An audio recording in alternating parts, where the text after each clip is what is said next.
And it's Sunday, and I'm trying not to be too loud because my wife has a headache. I'm trying to be a good husband right now. But welcome back, everybody.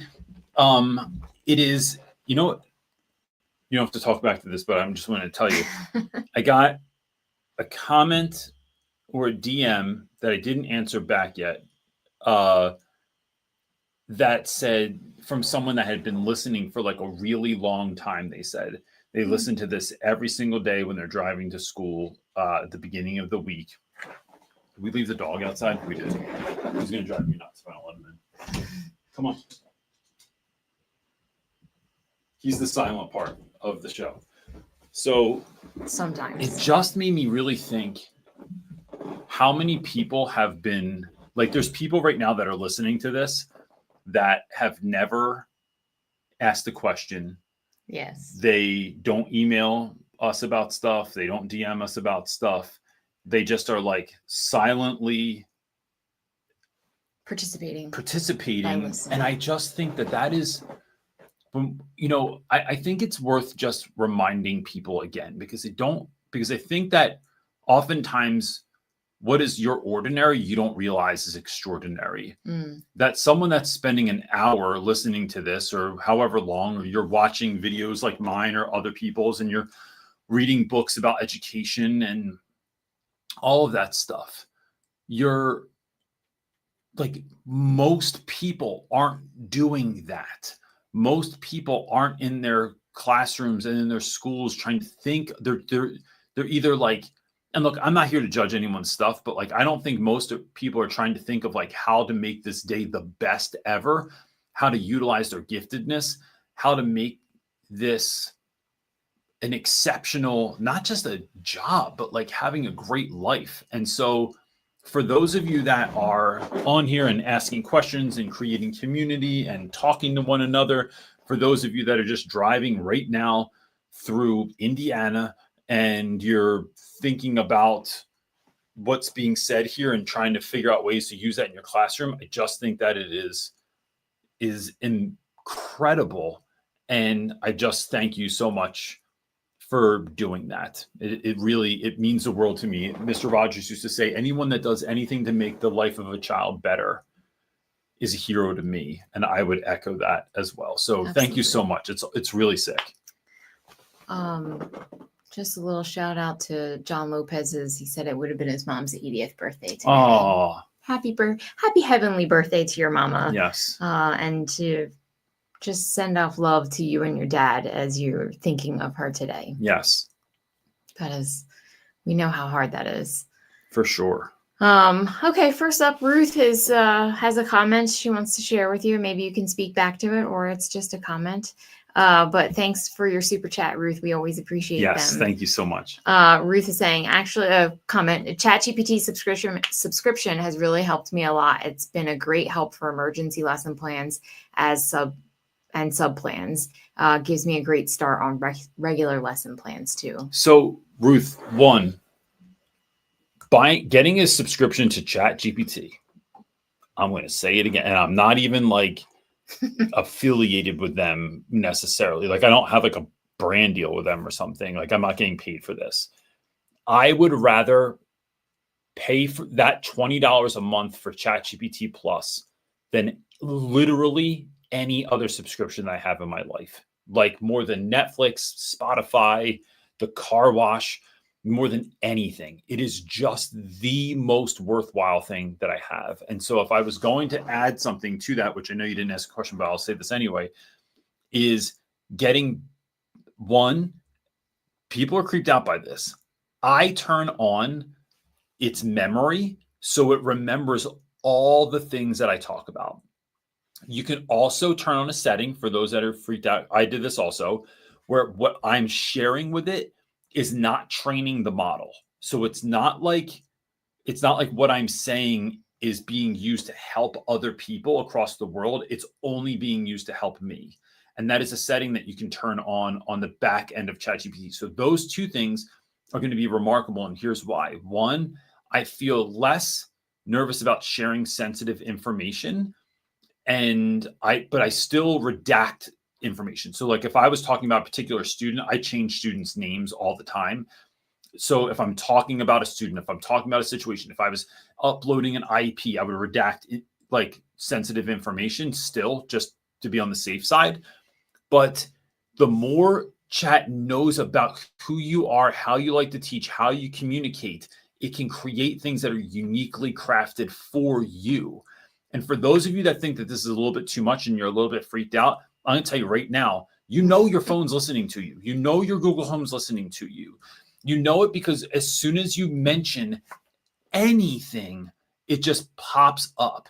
And so Rusty told a story at when he was giving a sermon today, and he said he was looking up ancient Greek lore to kind of prove a point in the Bible or to show why Jesus would share this certain story. And in this certain part of Greek culture, they were talking about there was a story of a guy who basically killed his enemy's kids and then turned them into a stew and served it to them. And so he said later on he was Googling something and meant to put in fried chicken, and he put in fried CH, and the first prompt that filled it with was children.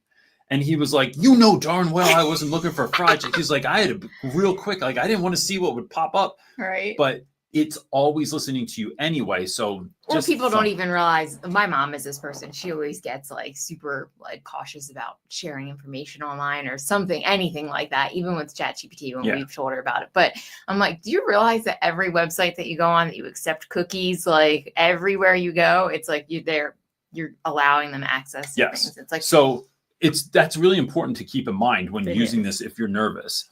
The other thing to get better and better and better at, Ruth, is sharing telling it kind of what you want. So if you let's say, I'm just going to use myself as an example, right? Because I don't know who else to use. But if you're creating a lesson plan and you're like, I have 900 videos probably at this point, right? On YouTube, hundreds of hours of these shows. There's over 400 hours of live me talking to answering questions. It will pull from all of that. And you could say, hey, I'm setting up a math lesson for Monday. I'm going to introduce this. How would CJ Reynolds of Teach Your Class Off create a hook for this? And just that shift right there is going to go from giving you a somewhat normal, or like if it doesn't know you yet, prompt or like an answer to something much, much different. How would Dave Burgess make this something more memorable? So you can start pulling. Yes, it is. How would Jim Quick help kids learn their vocabulary words for this week? So you can start just that little shift. Those three things is going to take you way, way, way further. So I'll keep going on that because I think chat is such a wildly useful tool, which is why I'm really working on something else right now, but that is one of our next work. That is the next workshop that we're putting out. We're going to do a free mastermind on chat, on how to maximize ChatGPT in particular. Just a thank you, Village Teacher, for your super chat. Glad you're here. Thank you very much. Glad we do it. He said it was such a blessing. Oh, thanks, man. I appreciate that. Yeah. Okay. Port Cannon is asking, looking for help with students with explosive behaviors wanting to fight and the aftermath when they storm out of the classroom. So this is a wonderful question. I'll give a bunch of like different short answers, knowing that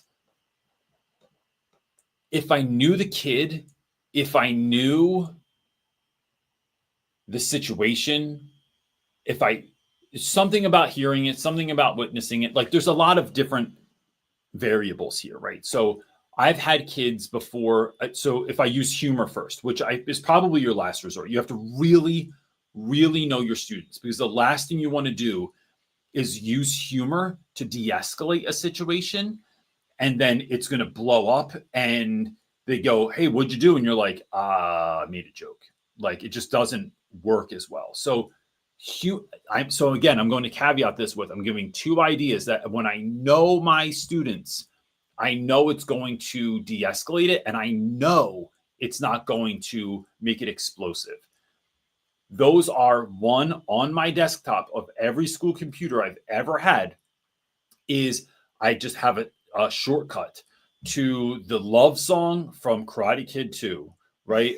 And when I play that, when dudes are starting to like go back and forth, like, so I'm all boys school, they just start talking stuff, and this is like the precursor. It's kind of like creatures in the wild, like kicking up dirt or like getting their feathers all ruffled out, and they're like getting ready and posturing up before they can fight, because they're not just going to fight. We got to let everyone know we're going to fight. We got to make a big deal out of it. We got to get people in the middle of it. It's a whole thing.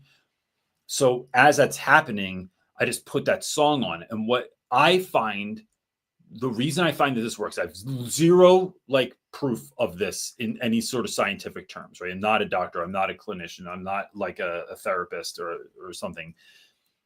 What I find is that the reason boys create all this noise before they fight is because they're looking for something to interrupt it. So I give them something. I don't need to call students it. I give them something. And that something is, I put on an insane song and I go, oh, y'all gonna fight? Watch this. Try and fight during a love jam, bro. Try and fight during a love jam. And they just look at me and they're like, this is what happens every single time. You're so dumb, Reynolds. I'm like, I know, but it's working, right? You're feeling the love. You're feeling Peter's words go through your heart, right? Ex singer from Chicago. He's just like filling your heart with this jam from like 1987, and it works, right? Peter Cetera, thank you. Lopez for the win, always. The other thing I've done is I will take out my phone. What's that? Or Barry White, he just said. Oh yeah, I mean, yeah, I use Barry White for different stuff. Yeah, well, that's another conversation. I will take out my phone and I will record like selfie style, and I go, oh, are you guys gonna fight? Hold on one second. I get tons of views if I can get kids to fight in the background on a YouTube video, and they immediately stop, right? But again, this is not for everyone, right? Like, I feel like someone's gonna watch this. I keep saying it, like, don't use this unless you know that you can do it, but this is what I do. The other thing is having a conversation with a student after the fact and not shaming them. I don't know why you're feeling like this. I don't know what your life has held. I don't know what kind of difficulties or traumas. Like, the fact that you stormed out, I love, because you didn't get into a fight like that. If that was your way of not getting yourself in trouble, that's better than having me break up a fight. So it's having a conversation with that student saying, like, can I ask, in your life, what would be the ideal scenario here? I want you to stay in class because I want you to win. I want you to win because I believe in you deeply. And so what could I do to help prevent that from happening? Do you need a new seat? Do you need a code word? And I just say, like, hey, can you go, like, I can give you a task to do that looks like I'm sending you to the office to do something, even though you're not really doing something no one else is going to know about. It's top secret information. I give you a folder. You have to leave the room and you come back when you're ready. Do I need to make accommodations with another teacher so you can go sit in there for a minute? Do I need to would you rather work with headphones on so you can't hear everybody else? Like, what could we do? And look, 9 times out of 10, kids aren't going to have an answer. They do not know what to tell you. They've just never been asked. But now I am approaching this again, right? And it's with a level of novelty that kids have not met before. They probably have not been asked, what do you want me to do about it? Because, bro, I'm ready. Like, I'm sitting there like, give me what it is, and I'm going to run the play. It shows that I care. It shows I'm willing to do anything. And if they don't have an answer, I might start giving them some answers. Hey, how about we move your seat to this place? How about when you're doing work, you can do this, or you can go here, or when you're testing and you're getting pissed off because everybody else is done, you're trying to focus and people start talking and making noise and kicking their feet. Like, how about we make a special spot for you to go to? Because at the end of the day, this is about you winning. So that helps. It's about contacting home, I think, or other teachers that know the student well and saying, here's what I'm seeing. I just am looking for tactics, tips, something to go off of that's going to help, right? I might also ask a student, what is triggering you? So is it someone's yapping? Is it the way that they're talking to you? Is it the fact that they're kicking the back of your seat? What is it going on that gets you to that place? Because you know it's coming, right? It's like throwing up. Like, you don't just throw up, right? You just, like, you can feel it and it's like, uh-oh, I need to find somewhere to go before this happens. That's when you need to let me know. We need to build a plan, an emergency plan for you. And I find that that helps as well. And then one other little one is like when you're talking to kids, if it's after the fact and they're still heated, it's just sitting next to them, never standing over them. Sit with kids eye level and wait till they're ready. And don't rush it. Don't make it feel like you got to go, okay, calm down, calm down. Okay. That all that does in no one, I saw this meme one time said, no one in the history of calming down ever calmed down because someone said calm down. It's literally never worked, right? It's like just going, you're good. And then just don't offer them water and snacks. And do you want me to do something? I just wait. And then when I feel the level dropping, this is my giftedness. This isn't for everyone, right? You have to figure out your own way. I will make a joke. And if I can get a kid to crack a smile, what I'm doing is looking for like a change in the pressure. And when I feel the change in the pressure and it's coming down, I find a joke can make it drop pretty drastically. And I usually say, this is me too, right? I'm not going to tell you what I say because it's completely out of pocket, but I'll usually make a really, really out of pocket comment or joke. And that drops the pressure even further to a place that sometimes we can talk about it. And what I leave kids with real quick, because I see you have your hand up, is letting kids know that it's okay that you're like this. It's okay that this happened. I really care for you. I really want you to do well. I don't care that you exploded. I don't care that you broke something in my class. I don't care that like you cursed at me when you were walking out. I don't care. I only want you to win. And those handful of things have served me very well in the classroom. So what if you have explosive behaviors and then it's handled and the kids are out and they're with someone else? How do you deal with the aftermath? Yep. In the classroom with the like to get back on track, because I have a feeling that might be part of their question. I say to kids, like, because what can happen is that ruins your energy in your room. Yeah, ruins your lesson, flow, your energy, all of it. And I go, it's awkward to go back in. So listen, I note it. I don't just go, okay. So Napoleon was, I go, all right, I didn't expect that today, but school has all kinds of things that you don't expect. I want everyone to know that we're going to still go on with the lesson. But that, listen, y'all,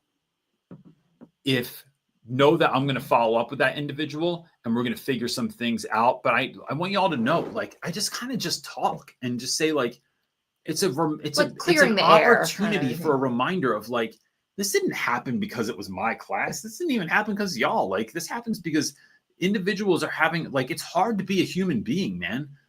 And that I care and love for all of you. So we're going to keep carrying on. But if you ever get to a place where you feel like that, you feel like you're going to explode, you feel like you're going to erupt, you feel like that's something you do normally, come talk to me, yo. Like, I just want y'all to win. And I mean, when I tell you that this works, Miles, who hit me up today and asked, I haven't had that. He was also in Miles Bird's class, right? Which is like years ago, right? That was probably my third year in Boys Line. So probably my 8th year of teaching. So it has to be 12 years ago, easy. He was a nightmare for other teachers. He drove them crazy.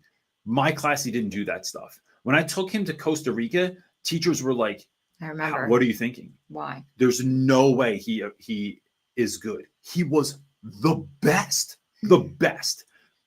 But you can't correct children until you have a connection with children, right? So don't try and jump and start condemning behavior until y'all have a connection with the children over their behavior. And so it's sometimes it's a long, slow grow, but it is definitely worth it every time. And I get reminded of that too. I got kids this year that they're not easy.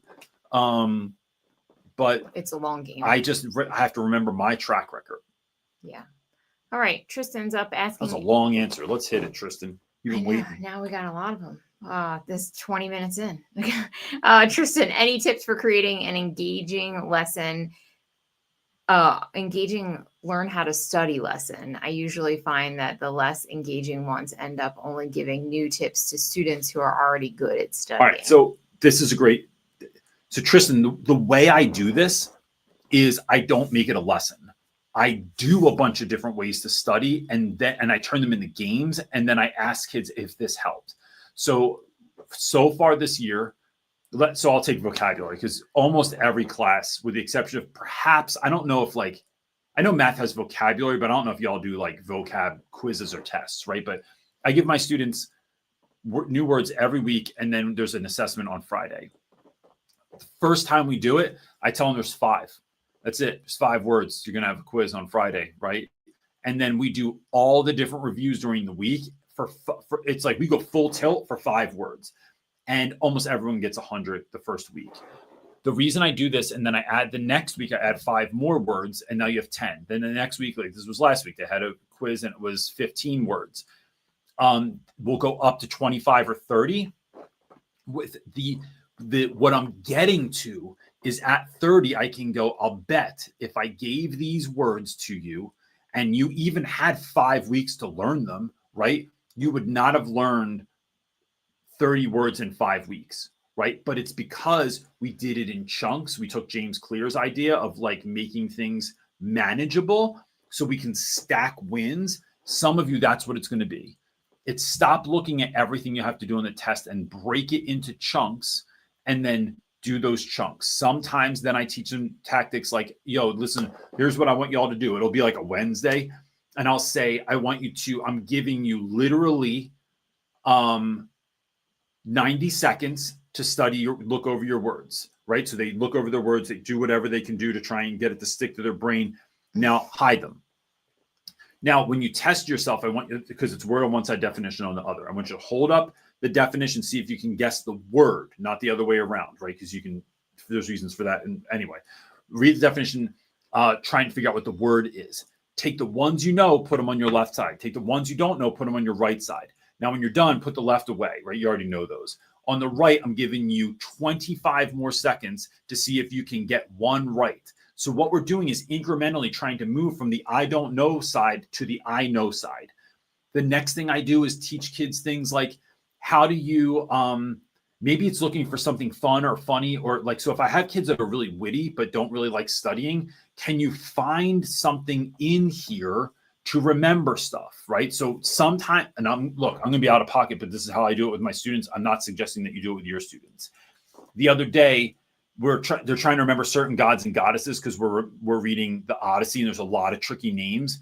And so every year, kids get hung up on Hermes, right? So I go, Hermes kind of sounds like herpes, right? And then I make this whole thing out of like, Hermes is the messenger god, and how if you get herpes, like I make this whole like silly scenario out of it, but it helps kids. They never remember it or they never forget it. Aeolus, right, the god of the wind in ancient Greek culture, is the god of the wind. Kids get hung up on that one, but I say Aeolus sounds like Aeolus, and then we make this connection to wind, right? That I'm not going to do on the internet, but it is trying to do those kind of silly things with students so that they remember. So I'll write hints on their cards. If it's disconsolate, I'm underlining console. If it's chide, I'm underlining the fact that it sounds like child. If I'm doing a word whim, I go W, him, and then I write TF, right? So WTF, him, right? You do something on a whim, like, bro, what'd you even do? What are you even thinking? WTF. So it's trying to find those little ways. I do games like charades, we do Pictionary. It's trying to help students realize and then evaluate which one of these things helps me the most. I had kids come in last week. This was the review on Friday. I loved it. I came in, they go, yo, Reynolds, during first period, we were in science class and we had a sub, so we were just chilling. So we started dissing one another, only using vocab words, and that's how they reviewed that day. So 100% this week, we are going to have we're going to have to put some boundaries in place, but it is like diss tracks based on vocab words that you have to use. So that's how I try to do that. And then once kids see how they learn, and they also see that like memorizing and remembering things can be fun, that it can be unconventional, and that it doesn't take as long as they think that it does, then it becomes doable and they end up doing it. If you don't know who Jim Quick is a great guy for like memory and working towards like using visuals to remember like lists and things. I love his content and I think it's super helpful. So just a little tip. Okay, up next All you see is is Lopez's Hermes and herpes. Listen, bro. Listen, if it works, it we're gonna do works. it. What's wrong with all these lights? It does. I think we answered that one. Okay, Village Teacher is up next asking, what are your top tips for teaching writing? I teach 6th, 7th ELA, and we're starting an essay unit soon. What are your successes and flops? So one is having kids understand a very clear vision of what an essay can be, right? So if I have kids with limited writing ability, you could even use a RACES model, RACES, where it's like a very straightforward model, right? To help kids conceptualize like the flow of what an essay is. I then have them, we will break down each element of an essay. So this is something I'm planning on doing right now with my juniors, because I found out that they told me that they've never learned how to write an essay, right? Which is, I don't know if it's true or not. Sometimes kids say things not true. I don't really know, but like a formalized essay. So I'm going to break that down, and then I'm going to have them just focus on the intro. But I think there's so much tie over as someone that does YouTube between YouTube hooks, like first 30 seconds of YouTube, and the opening intro paragraph to any essay, right? So if we're talking about persuasive essay, you want to start with your hook, you want to have your thesis, you want to give them a preview of what's coming up. It's all in there. So looking up content on YouTube about, then there's tons of creators out there that do this, that like write down or that like explain first 30-second hooks of YouTube that are best practices. And then I'm showing kids, this is, so what I want you to do is like, I want you to write, instead of the first 30-second or first 5 sentences of an essay, I want you to write the first 30-second hook for a YouTube video. And then you're going to break that down and you're going to see that all the elements are the same as they are in an essay. The other thing I do is, it's never writing a full essay. It's doing a bunch of intros, a bunch of first paragraphs, a bunch of transition sentences, and transitioning from this idea to this idea, right? So we're going to go from second paragraph, first big point, to your third paragraph, second big point. We are doing that a bunch because that repetition is like you're kind of greasing that wheel and getting kids to a place where they really understand what it is. And then over time, then we might go, hey, we're just, all I want y'all to do, right? And I love, if you've watched me for any amount of time, saying all you got to do is that lowers, like, I don't know, like lowers everyone's cortisol level. Because I'm not asking you to write another 5-paragraph essay. All I want you to do tonight, y'all, or all you're going to do right now is you're going to write an introduction into the first paragraph. Here's 6 things that I need to be able to see in that, and make it interesting. Don't bore me. And then they're just doing that over and over and over again until they can do it. Writing essays, just like reading, is not something that can happen every so often. This is why part of the reason I have my kids write every single day. So they're like keeping that muscle sharp. They're like keeping the blade sharp on that. And they are getting used to just doing it all the time. And, this is something I think we've gotten away from in English classes, but math still does it, right? Math does. You do tons of problems for a certain, whatever you're working on right now. You just do tons of different types of iterations of the same problem, the same thought process, the same patterns going and going and going and going. And then each one's built on the other. I think we should approach English and writing in that matter the same way, instead of just like any other way. Instead of like just doing it like once, I guess, and then like moving on. Whose name is that? Let's just say Dan Miller. Dan Miller, GT Dan Miller, is asking, as an educator, aside from the aforementioned Mr. Rogers, who are some of the teachers you look to that keep you lively, excited, and positive? So I would say Rafe Esquith is one of my number one homies of all time. His book, it wasn't Teach Like Your Hair is on Fire. It was his, whatever his first book was, changed my life. There's also a PBS documentary on him. It was a show that was called POV, and they made a 1-hour documentary. Another is Albert Cullum. He was a teacher in like the 50s, and he was remarkable as well, right? There's a great documentary on him too. I don't know if you can find it. Maybe you can. I haven't looked for it in a long time. I have it on DVD. I thought actually about watching that again recently. I would say, who else? I still think Burgess is one of the greats of all time. There's a lot, I think, that like Who else? you take a lot just from like Kevin Butler, how he did Kevin Butler. He's- Yeah, so let's go there. He's if y'all don't follow Kevin Butler on Instagram, you should go do it right now. Or I think he's on TikTok also. He wrote a book called Light Action Teach. Dude, he's one of the best. Becky Schnexer doesn't really put out as much content, but she's an incredible teacher. She's a science teacher. Who else is crushing it in the game that I follow as an educator? Those are the people that come to mind as much. Yeah. And I think it's because, you know, they all buck the system. And I'm all for that. Like education, I've heard someone say one time that if Rip Van Winkle woke back up, right? So Rip Van Winkle being the story of this guy who fell asleep for, I think it was 100 years, something like that. Well, I don't know. Let's say it's 100 years. The education system is the only thing that largely looks the same. It's like we just never get away from the same old thing.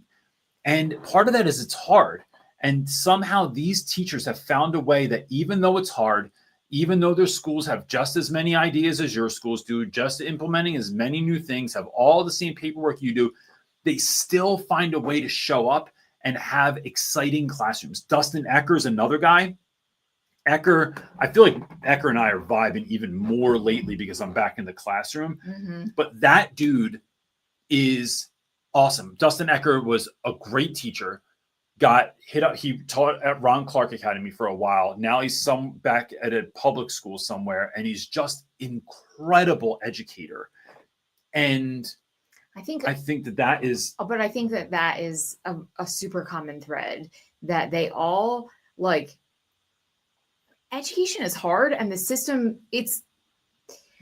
I think what bothers me is like we see a lot of like new teachers that come in or people who are they just complain about the system. And it's like, bro, you already knew the system was broken when you got in it. Like, it's not going to be any better once you're in it. But it's like, what are you going to do for the students that you have in front of you, despite the limitations, despite the broken system? And can you do that? And I think that's like a really big part of teaching for whether you can make it or not in the education world. Because I see so many people in our Facebook group just that leave comments on videos that say like, man, I'm 2 months in and I can't take it. I was just scrolling on Instagram like, anybody else sitting on my couch. And there was this like lady who just gives advice, and like someone wrote in and was like, my daughter like went to school to be an educator and all these things. And my heart broke because she was like, her daughter is like sitting in her car sobbing and just hates it after like 2 to 3 months of it because of all the issues that are in education. But it's like, one of the things I love is the people that you love or inspire you. And I think you are in the same camp as you've learned how to work within the system to still show up for kids because it's a broken system. And you know what might give folks a little bit of hope in this? So let me give you a really practical idea. There are people that are going to try to change the system, right? So my buddy, Alfred Shivy Brooks, if you follow him on Instagram, he is like trying to change the system. I know that that's not my giftedness. I don't his purpose. Have the time to do that, right? God bless him, I don't feel a drive to do that. But there's this concept. There's an idea that's often attributed, a quote to Martin Luther King Jr., which says something to the degree of, if everyone swept in front of their own porch, the whole world would be clean. And so I started posting these videos this year on Instagram and TikTok of me just in front of my classroom before class starts, all the silly stuff that I do in the hallway, with this idea that I can't change the whole school. I can't change what's going on in everyone's classrooms. I can't change what's happening in the lunchroom. I can't change what we're serving for lunch. I can't change the the curriculum of the school. And there's all these aspects that need to be addressed in most schools that like I can't do. But what I can do is this bubble right here, y'all, that I have right in front of my classroom. There's not a person that's walking by that's not being, that I'm not spreading joy. Now, look, you might have your joy like deflector shields up, but I'm still handing it out. I'm blowing bubbles. Not everyone loves it. I'm giving high fives. I'm saying hello. I'm loving on kids. I'm handing out stickers. I'm saying that I see you, that I'm putting googly eyes on you and letting you know that I got an eye on you, brother. I'm doing all this stuff intentionally, but that's what I can do right here. And if we just stopped looking at the world at large, the school at large, like it's that old story of like the guy who's walking down the beach, throwing the starfish into the sea, and someone goes up and he's like, bro, there was a storm. There's thousands of starfish all over the place. Like what you're doing, like this doesn't even matter. And he says, picks up a starfish and goes to I always thought this was a little bit funny. He goes, to this one, it matters. And he chucks that starfish back into the ocean, right? But it is that idea of to that one, it matters. And so if we're all doing that, I can be a light to my school. You don't know who you're inspiring. You don't know what kid you're inspiring. So it's showing up tomorrow and taking care of your bubble, y'all. Stop thinking about all the other bubbles. What am I doing in my class right now? What am I doing with this? This kid's yapping and carrying on, but there's somebody else hurting.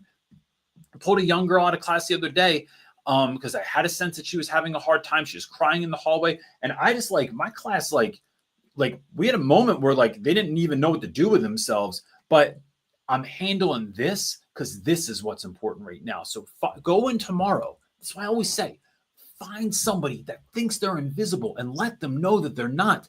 Go in tomorrow and blow a bubble in front of your classroom. It takes courage. It's not easy to walk around with the signs and the hands and do all this stuff. I know other people are looking at me. I know that people have hated on me for doing this. I know they think it's stupid or it's not professional. I just don't care. I want kids to have a great day. And the way they're going to do that is because when they walk by my classroom, you're going to get hit in the face with some joy. And hopefully that helps you to have a better day. The end. Sorry, got on pastor mode there. We can move on to the next question. Okay. Same person. Dan Miller is also asking, are there things in your teaching repertoire that you have gotten from your own, say, high school teachers? No. No.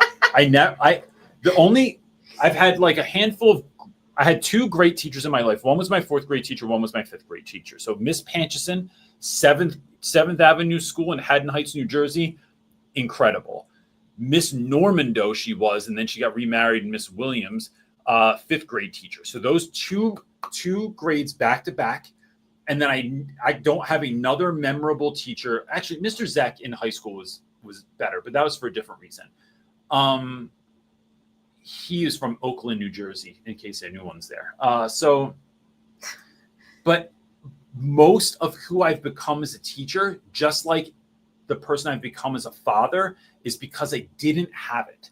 Like I became the dad I became because my dad died when I was younger and I had a tumultuous relationship with my stepfather, right? So I became the dad that I always wanted.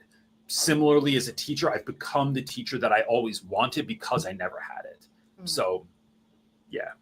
Awesome. Okay. Logan is up next asking, my daughter has autism. I am at her therapies after school and I'm running into problems with time management. How do you find time to plan and grade and be present for her? So one. He said also his daughter she's 3 and she's nonverbal. Okay. So. I remember that. Yes. Our boy didn't talk till he was like 4. We thought he was going to be Einstein. We're still waiting for that. No, I'm just playing. I can tell you, first, let me speak to this as a parent, right? And I know this might not be the question you're asking, but I want to just affirm this in you anyway. Being there for your kids over everybody else's is number one. Yep. I have an incredible relationship with my son now, right? Incredible. And it's going to make me emotional because I love him so much and he has grown and persevered through so much stuff that I am utterly proud of him. That only came because I put the time in with my kid. It does not happen by accident. And he's 18, right? And there's been bumps, right?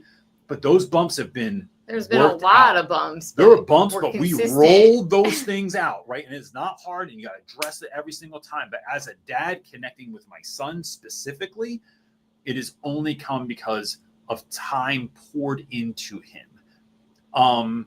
Not missing stuff, not missing appointments, not missing birthdays, not missing moments that he said were important. To the fact that I am now his high school English teacher, right? That being said, how do I hold up all of my professional responsibilities? And I'm committed to being an educator also, right?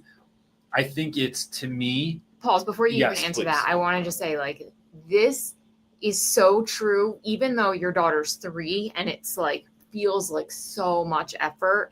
It's like we're still there because, I mean, our boy has like 4 or 5 different diagnosed learning disabilities, and he's in a school that doesn't have an IEP for him.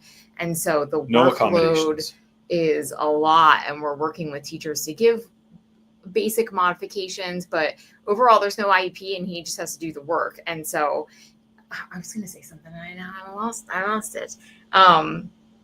Just that it's a big even commitment. Though they're 3. No, it's a big commitment because there's so much responsibility. Not only are you teaching, but we're running a business that is like, this is what generates our income, right? Is our business, like our livelihood to be able to live.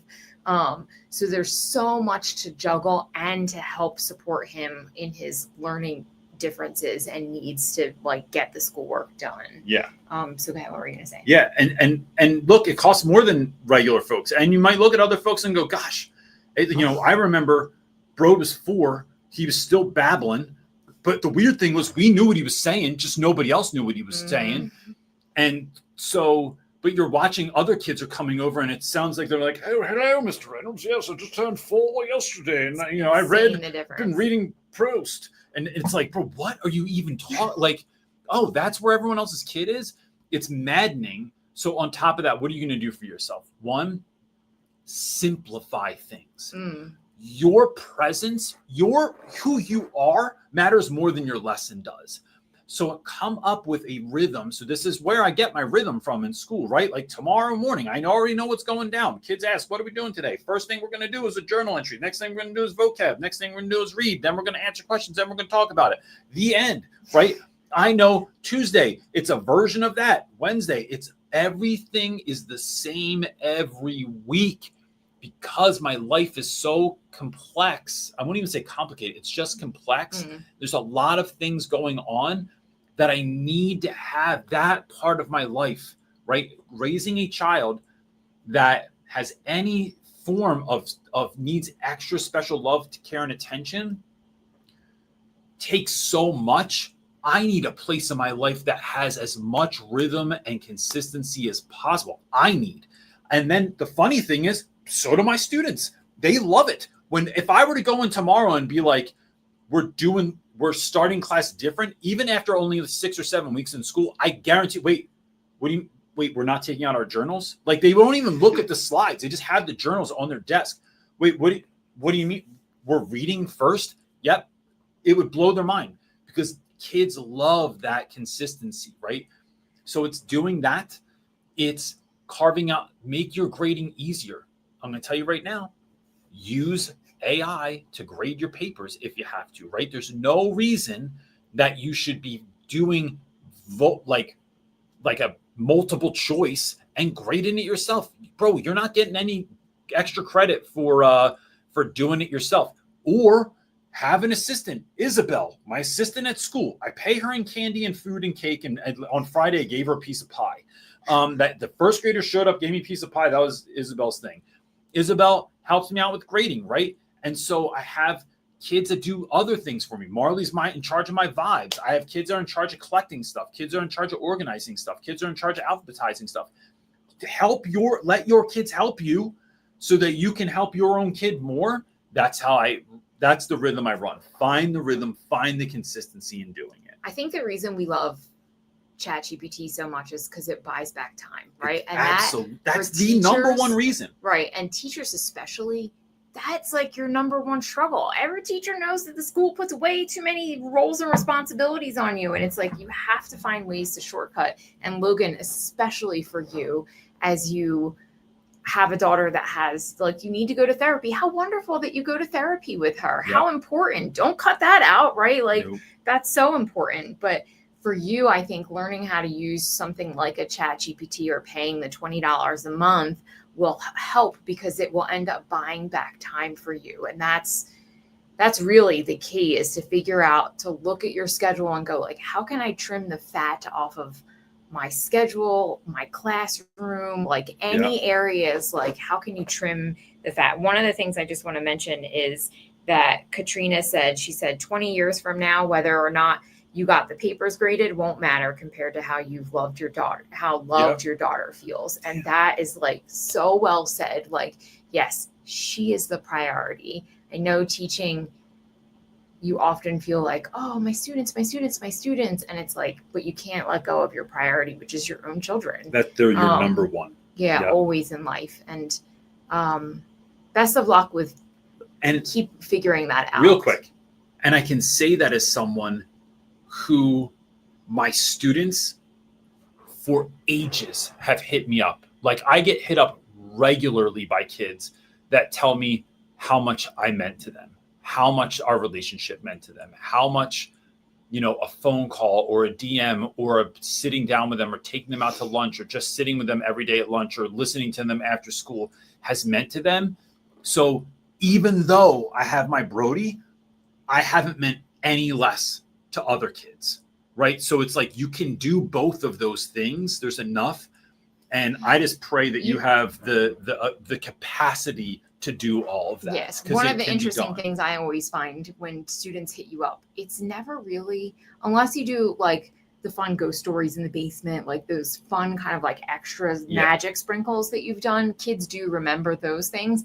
But overall, no one's like, man, Mr. Reynolds, I love the lessons that you taught, the vocab, the anything.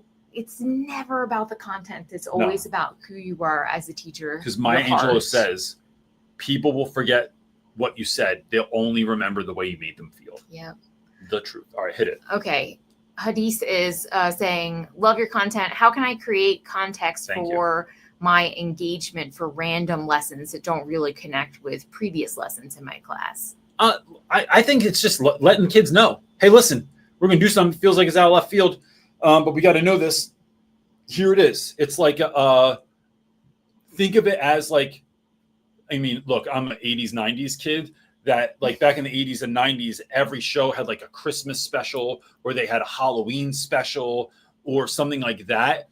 And they weren't always tied into the main theme of the show. It was like, hey, here's this one-off thing we're doing, right? Like every once in a while, Scrappy-Doo just showed up in Scooby-Doo for inexplicable reasons, right? But we didn't lament it. It was the best. Like we just wish Scrappy-Doo was on all the time.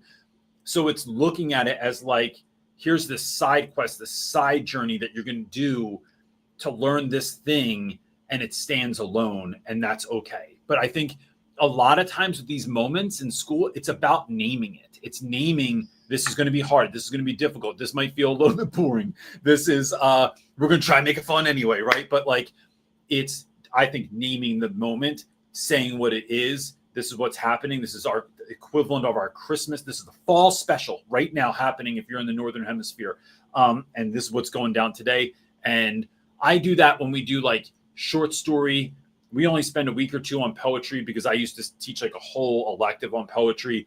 There's certain elements, essay writing, that's like an earmark. It's like a parentheses in the year that here's this happening. And then we're going to go back to another novel. So. All right. Solvine. I hope I'm saying that right. If I didn't, I apologize. Solvine. Yeah, okay. Right. Is saying I have about 5 juniors and seniors that constantly interrupt my Elevate K-12 classroom where the virtual teacher can't teach the lesson. What can I do? So what can I do to influence the juniors and seniors to put their phones away? Texas law. It would help you if I was there, because I would be able to see what's happening. But if they're disrupting constantly, My idea is, one, don't preach to the whole class. Teach to the 5 juniors and seniors that are constantly. Hold them after class, have a conversation. Yeah. Like it's talking about why you're disrupting other people and why that's bad. And I would talk about phone addiction. I mean, I'm sure they already know, like it's not a thing, but it's kind of talking about the dangers of why, but you have to go a little bit beyond, I think, to get than the ordinary to get it to stick. Yes, I think it's part of it's having that. I think it's always having the conversation, right? I think most kids do things and they don't know that it's creating a problem, right? And I know that as adults, this seems like the most asinine thing when a kid is like, I didn't know. But I'm going to put my man on blast and I'm not going to say their names, right? Pre-calculus, like you need to be listening. There's like not a moment that you can like zone out and like, or be distracted by somebody else's behavior. We're going to talk about that in a second because I think that leads to poor grades. And then we're going to talk about what to do when someone has a poor grade. But one is having the conversation. I'm going to give a really quick story of this. The other week, I'm doing a lesson in my class and I have this pillow that I bought. It's cute. I have one pillow on my couch and I have a student participating. The student was nervous to participate, and another student got tired of because they thought this student was taking too long to read their story, so they chuck a pillow across the classroom, hit the kid in the head. Right? I put that student out. They disappear. I didn't even get to follow up on them yet. Took a couple days for me to be able to follow up because I could tell, I could read that energy. That kid wasn't having it. We weren't having that real conversation. They came in one day, and I could feel. Like, I don't know how I do this, but like, and I'm not trying to sound all woo-woo and stuff, but like, you just feel like, all right, there's been a shift, right? So they come in and with a different attitude or whatever. I would say people know when someone's annoyed at them or not. Yeah. So I call them over and I go, listen, I can see you're in a different mood. So we're going to break this down real quick. Last week, this is what happened. You chucked a pillow. Here's what you don't know is that student was so nervous to read that story before class. And I asked them to do it anyway because I thought it was an exceptional story. Now, look, I didn't know it was going to be that long. I'll be honest with you. Like, it did feel long. But I don't know if you weren't paying attention or not, but when they were reading, their hand was shaking. Mm-hmm. And they were trying to read the paper where their hand was shaking on. And in that moment, when you told them you're taking too long, hurry up, and then threw a pillow at them, my man who I'm talking to just stops and goes, their hand was shaking? I go, yes. He goes, I didn't even notice their hand was shaking. I'm like, you couldn't hear the quiver in their voice as they were reading aloud to the rest of the class. Like, and I got them to go out on a limb and try this thing. Good luck to get them to try and read anything for the rest of the year. I'm like, yes, they didn't even know. I can't tell you how many times, and I could tell by the kid's like look on his face that he really didn't know. And that doesn't excuse the behavior, but it helps him to hopefully understand that, like, going forward, like, we need to be mindful of this and letting kids know, like, look, y'all think this is about you. I'm trying to do this thing, right? So think about me real quick. I'm trying to teach this lesson to help young people to excel in an area that is already difficult, pre-calculus, and y'all are goofing around. The other thing that you need to know is this class isn't about you. It's about all of us. We need to work together to help each other get to somewhere incredible. And so what you're doing right now is distracting others, and that's just not going to happen. I care about you, but no more than everybody else. And so when that happens, I'm doing things like contacting home, contacting admin, contacting sped department if I have to, but I'm not going to make this a comfortable experience for you to chill and talk and laugh and look at this. Look at this real quick. I'm not going to make this a comfortable experience.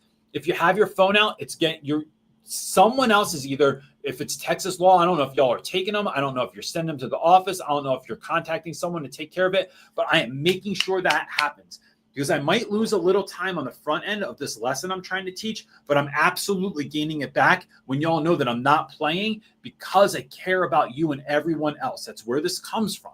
Doesn't come from my frustration, doesn't come from your lack of respect for me and how dare you have your phone out of my class and I told you not to do it. None of that stuff. I'm doing this because you're getting in your own way. I'm doing this because the future you was here right now. I'd say take that phone out of their hand because they're going to end up not living into the life that God had deemed for them, right? Had planned for them. The other thing that I'm doing here as well is I am giving zeros if you're not actively participating in class. And those zeros have no comeback unless you start doing work now. The train does not move backwards. So when you miss the work, you miss the opportunity to get the grade. And that means going forward, now you have to dig yourself out of the hole. So I'm having those kids check their grades every single Friday so they can see the effect that their behavior is having on their grade, because not that we're grading on behavior, but we're grading by the fact that they're not doing the work because of the behavior. So now you're missing those opportunities, getting zeros in the grade book, and you're falling behind. I want kids to know that every single week. And so that's part of how I'm kind of doing that. I would look up the neuroscience behind like phone addiction also. Like I think that works for me, but it could, I think that's part of it to too. Like explain, yeah, and then holding them accountable to like actually whatever your school What's my man Leighton asking about? All right, Leighton's asking, is it nerve-wracking to teach your kids since they potentially have a higher expectation of you than other students? So far, Leighton, I mean, maybe they're saying something else to you. They like the class. They like what we're doing. They're having fun. I think that I was nervous about that, but I think what the kids are learning now, Brody and Marley are learning that like dad is a teacher and not every day is fun and games. It's like you got to do the work too. You still do work in a classroom. And the work is hard and the work is arduous and it's not always enjoyable. I try and make it as enjoyable as possible, but I think that's what they're kind of gaining. So I'll say right now, no. But I will say it's a joy. Like I love seeing Bro and Mar in school. What you wouldn't see at my house, Leighton, is that like Marley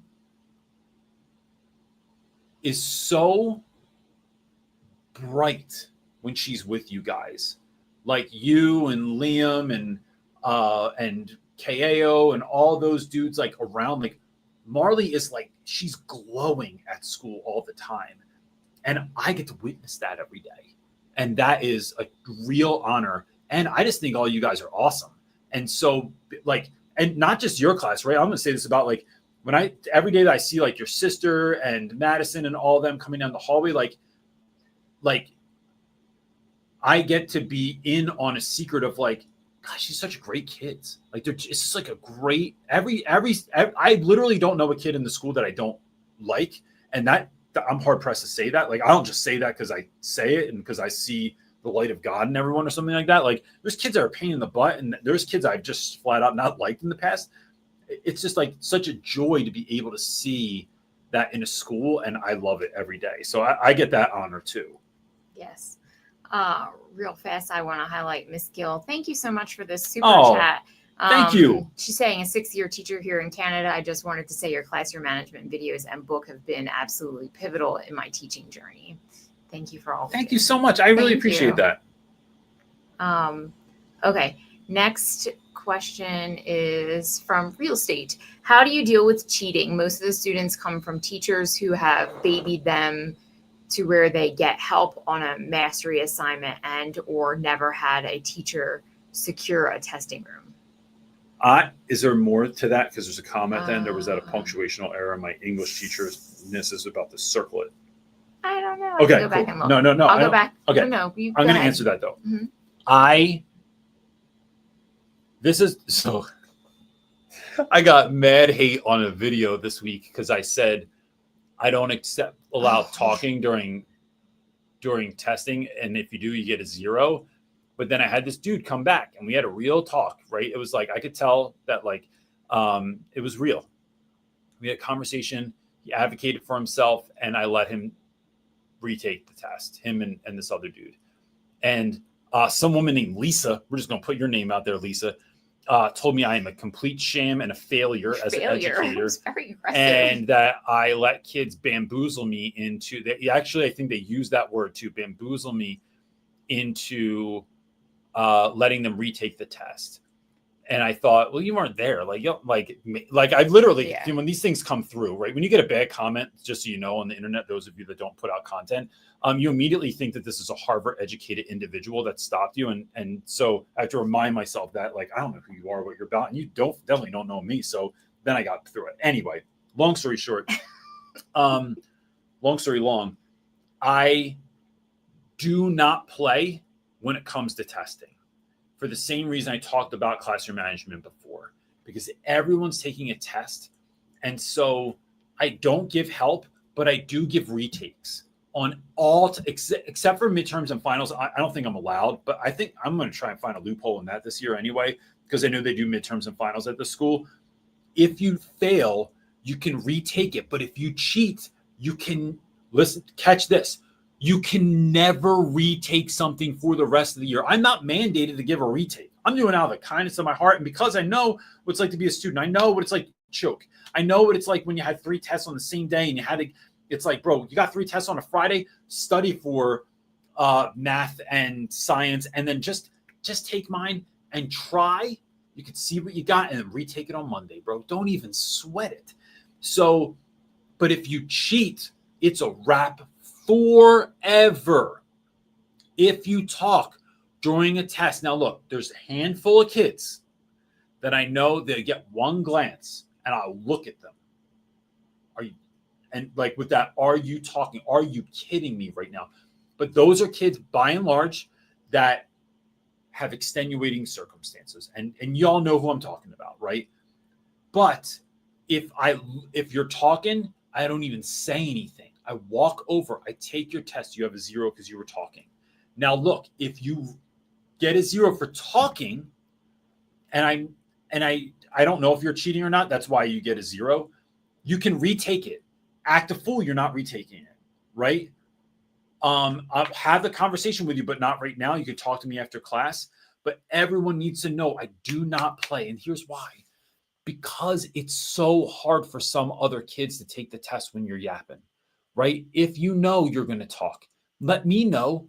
Let's put your desk against the wall. Let's move it to the back corner. Let's put you in a position, right? Like if y'all know that you have a hard time, put yourself somewhere to find success, my guy. Go ahead. But what if it's not like well, all right. He's talking with Maisha in the comments and saying, like, I'm giving tough love, but it's unacceptable that I have students asking how to solve problems when it's their mastery test, right? Like, no, that's like, bro, when you're a Ninja Warrior and you're like, but my arms are tired, I can't give you a hand, right? Like, you're going to do it or you're not going to do it. That's what I'm testing for. So I'm not testing for success or failure. I'm testing to see where you are so I can figure out how we can do what we need to do to help you get to where you need to get to. So right? How do you combat that when you have so many teachers who are willing to kind of like, you become known as the teacher that doesn't do it. I don't do it. All right. Those folks are doing a disservice to you, right? They're not helping you out by helping you. They are doing you a disservice unless you have an IEP. Like, and I'm not even here to talk about what they're doing. I don't like, if I was really there and I really saw it, some teachers might just, like my Brody sometimes on an assessment might need a quick reminder of something. And then he goes, oh, okay, because there's a processing delay, right? Some of your students might have working memory issues. That's different. But what I'm talking about is what I'm trying to see on here. And I tell this to our Brody too. I don't help on tests.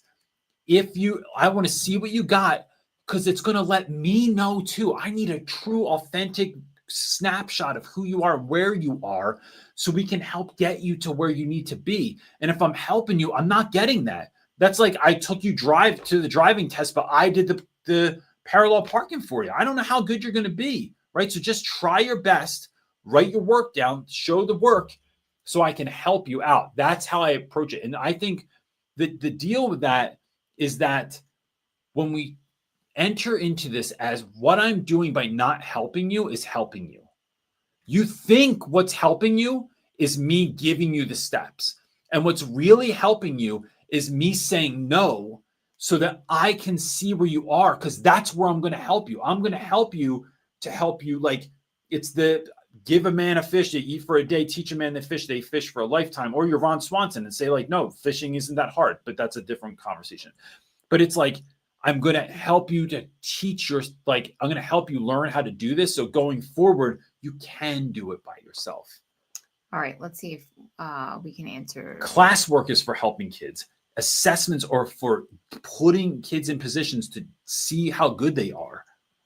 I would just hold fast to your repercussions for cheating, like, Facts. and don't help kids. Like, And then do not you'll start play. to get known for that. Yep.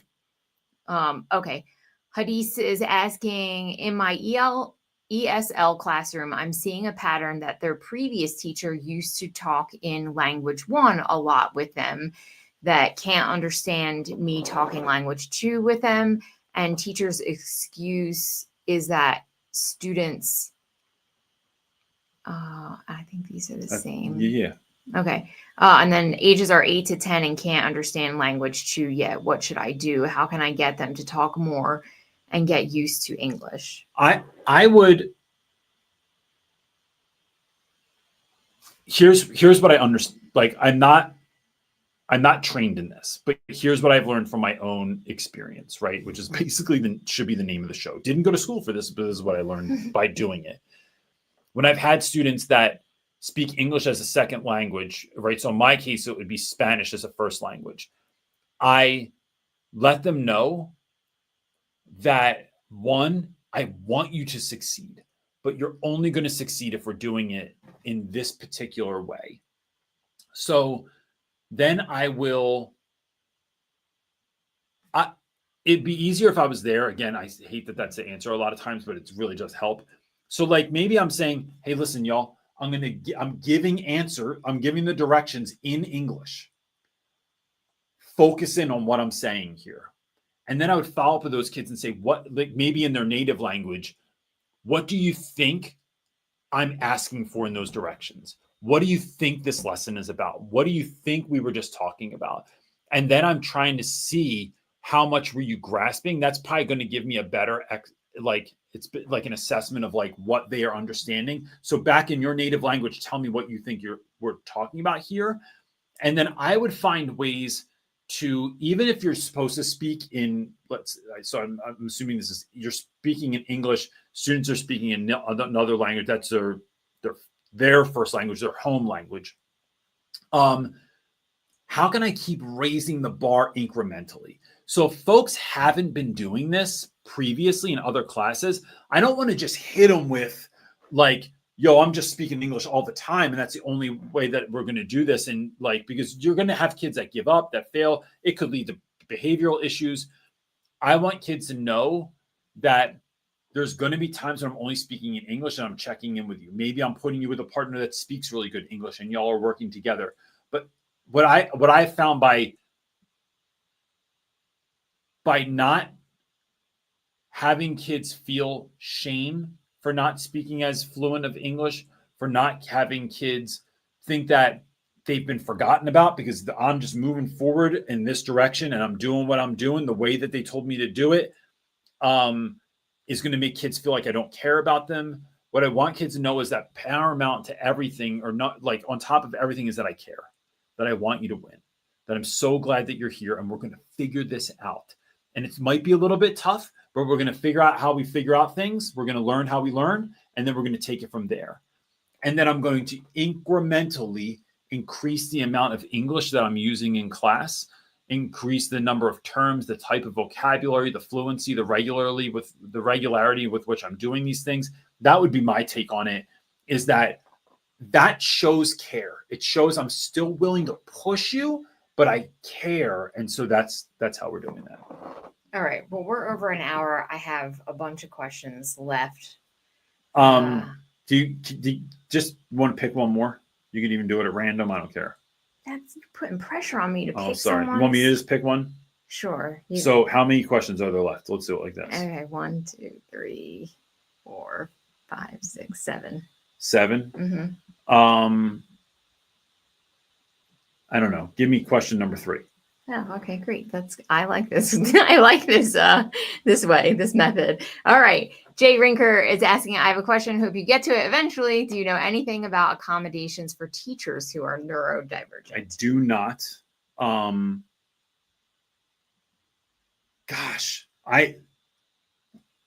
That's a great question. I make my own. I'll tell you that. I think figure out what works best for like accommodations. What would be an accommodation? Let me say for this, that? and I say this very seldom. If you're still watching this, if you wouldn't mind sending me a little bit more information in an email, you can hit me up at hello@teachyourclassoff.com. What's going on there? And I can try and answer that back with a better response than I don't know. So that would be that will give me a chance to really answer that in depth. Can you give me one more? Who was who was number 2? Oh, okay. You went 2 and 3 and 2. You didn't go very deep. Okay, it's Laura. She's asking any thoughts on taking anxiety before a difficult class. I wonder if she means anxiety meds or handling anxiety. Keep going. What's the rest of the question? I've tried many classroom management strategies, and the class continues to be bad. Not enough characters to fully describe. I think I forget that people are limited by characters on here. That sucks. Laura, here's what I do with classes that are difficult. Not everyone gets to have, like, you don't get to be the greatest version of you in every class. Like, there's super fun me, there's wacky me, there's let's sit down and have a really, we call them HDRs, heavy, deep, and real conversation about something, which we did last week in class. And what you quickly realize is that that's not what every class needs, let alone what they want, right? They think they want to have fun, but they don't know how to act when they're having fun. So in those cases, I just scale it down. And it's like, y'all, like, listen, if we're doing a lot more self-directed learning in here, if we're doing short blurps of me giving a lecture and not the whole thing, and instead you're going to listen to a video or watch, read something on your own or whatever, I realize that sucks. But this is what we can do because this is who we are and this is what's going to happen. Now, in those classes, I know there's kids that are good that could do better. I have in the past done what I'm like, I'll think of a class that I have that's great. Like, so let's say second period's great, third period's terrible. I'll go, yo, what do y'all have second period? And they're like, oh, I just have like study hall. I'm like, bet. All right, we get your class. I'll get their schedule switched. Now they're an awesome class instead of this class. I will, and then I make it difficult to be bad in class. Like, this is like, I'm calling home, emailing home all the time. I'm making you fill out grade reflection sheets. I'm making you stay after class and have conversations with me that become arduous and somewhat uncomfortable and are awkward because you can't just do bad and get away with it. Like, I think, because here's what I think, Laura, like that, I think every kid wants to do well. And it's sometimes I got to crack that outer shell to get to the gooey center so that we can help you figure out how to do well. And so I'm going to keep pushing and pushing and pushing and pushing until we can try and get there. But there's no way you're going to just be a pain and have it be comfortable. I'm going to make it uncomfortable because what I want you to do is jump to the side of good. Come into the light, my guy. And so I will make it seems, I'm not making it boring because it's a punishment. I'm saying, if we can't read this together, you're going to read on your own. If you're going to talk while other people are reading, then you're going to have to leave, or I'm going to call your mom, or I'm going to have to send an email home, or we're going to have a parent-teacher conference. Like, keep doing what you're doing, but it's going to be met with some level of resistance. And then what I would also say, Laura, is you got to love on you like crazy. Yes. In equal, if not more measure to the problems you're receiving in class, you need to be loving on you and treat yourself like, whatever that means for you. Take care of yourself. Because that is draining. It is like when draining. I remember, like, you've had years where, like, at BL, where like some classes were they were great classes and others were just like terrible. I spent so much money on self-care my last year. Classroom management. But what Laura needs to remember is, like, maybe it's not your classroom management skills, right? Like, that's what it can start to feel like. It's culture. It's not. It's, you have a few particularly difficult students, and when they're in a class together, it like exactly. Or they're being enabled by the school, and it's the culture in the school, and so. Right. There's But many I remember variables. Don't just take I it would on yourself call if and it's not you. complain on my 7-minute drive to Dunkin' Donuts every day, Yes. round trip, and unleash. And I would be on my way home. You're like, don't come home. I booked a massage. I booked, I used to do a float. What are they called? Sensory deprivation tank where you like float in salt water. I booked this. Nope. Go home. Go take a walk. I have dinner. Dinner's not gonna be ready all this time. Go to the gym. Like it would be like, so it's like, Laura, go do this thing. Take a magnesium salt bath, like if you need to, because magnesium like helps relax you and like calms you. That's why I did those for him, like because that's essentially what it is. Yeah. Go meditate, go pray, go sit in your car somewhere, take a walk in nature. Yeah. There's certain things that my therapist talked to me about, like just taking a walk in nature increases your serotonin, lowers your cortisol levels. Just petting your animals, right? Which my animals love. They never get, well, my cat will get annoyed, but like my dog is like a never ending pet me guy. So it's like just petting your dog, finding those things that are going to lower those levels, right? It's not just woo woo. There's science behind this, right? Like, so I'm following the chemistry of my body. That's what I'm trying to do. So with that, there's so many great questions left. Like, save them for next week if you can remember. Jacob and Laura and Chris and don't say all their names. You're making me feel bad. Yeah. It's better when I don't know who they are. No, we know them and love them. Jump in early and then Sorry. ask your question and we'll get to it. And I think I have another idea for next week too. But with that, look, y'all, if you need help, we have stuff on shopteacherclassoff.com. You can get classroom management help, building relationship help, stuff like that. There's workshops on there too. You take a workshop, you think it sucks, let me know. I'll give you freaking money back, man. I'm not like, I'm trying to like just help people out here, right? And if your school's looking for folks, you think your school's broke, your school's got no money, your school can't get me there, you reach out to me and let me figure out if that is the case, right? Like your school, like Title II funding covers this stuff, right? And there's grants that cover this stuff. Don't just expect, we can't ever afford Reynolds. Let's try and figure that out together. Reach out, put me in touch with your school. Let's try and have a conversation. And I'll speak to your students. I'll speak to your staff. I'll speak to your parents if you want me to. But it's all about trying to help you and your kid, help you be the best you can be. So then you can help your kids, but you come first. And with that, thanks, gang. We'll see you next week. Hit it, wife. Bye. Peace.